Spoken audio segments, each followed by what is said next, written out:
எனக்கு இவ்வளோ ஹாப்பியாக இருக்கிறது காரணம் என்னென்னு பார்த்தீங்கன்னா, என் கையில் இருக்கிற இந்த கூடை தாங்க. இந்த வருஷம் ஒரு ஏப்ரல் மேல பார்த்தீங்கன்னா, இந்த பச்சை மஞ்சளுக்கு அவ்வளோ டிமாண்டு.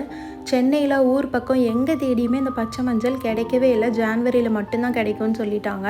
ஸோ அப்புறம் தெரிஞ்சவங்க ஒருத்தவங்க வீட்டில் இந்த மஞ்சக்கொல்லை வச்சுருந்தாங்க. ஸோ அவங்ககிட்ட ரொம்ப ரெக்வஸ்ட்டாக கேட்டோம். ஏன்னா ஆர்டர் எடுத்தாச்சு, கஸ்டமருக்கு நம்ம கொடுத்து தான் ஆகணும். ஆயில் ரெடி பண்ணுறதுக்கு இந்த பச்சை மஞ்சள் வேணும். ஆனால் அவங்க வச்சுக்கிட்டே இல்லைன்னு சொல்லிட்டாங்க. அது ரொம்ப கஷ்டமாக இருந்துச்சு. அதுக்கப்புறமா அம்மா அபுதாபியிலேருந்து வர்றப்போ அங்கே இருக்குது, நான் வாங்கிட்டு வரேன்னு சொல்லி வாங்கி கொண்டு வந்து கொடுத்தாங்க. அதில் முக்கால்வாசி யூஸ் பண்ணிவிட்டு ஒரு 2 கிழங்கு மட்டும் எடுத்து என்னோடய மாடி தோட்டத்தில் நட்டு வச்சேங்க. அது இன்றைக்கி எனக்கு 6 மாதம் கழித்து எவ்வளோ கிழங்கு கொடுத்துருக்கு பாருங்கள். ஏன் கண்ணு என்னாலேயே நம்ப முடியலன்னு தான் சொல்லணும். ஸோ அடுத்தவங்கள நம்பி இருந்தால் கடைசி வரைக்கும் அவமானம் தான் மிஞ்சும். நம்மளையும் நம்ம உழைப்பையும் மட்டும்தான் நம்பணும் அப்படின்றது எனக்கு இதில் ஒரு பெரிய லைஃப் லெசன் எனக்கு கிடச்சிருக்கு. இனிமேல் கண்டிப்பாக எல்லா விஷயத்துலையும் இம்ப்ளிமெண்ட் பண்ணுவேன்னு நினைக்கிறேன். இந்த மாதிரி எக்ஸ்பீரியன்ஸ் உங்களுக்கு இருக்கான்றதை கமெண்ட்டில் சொல்லுங்கள்.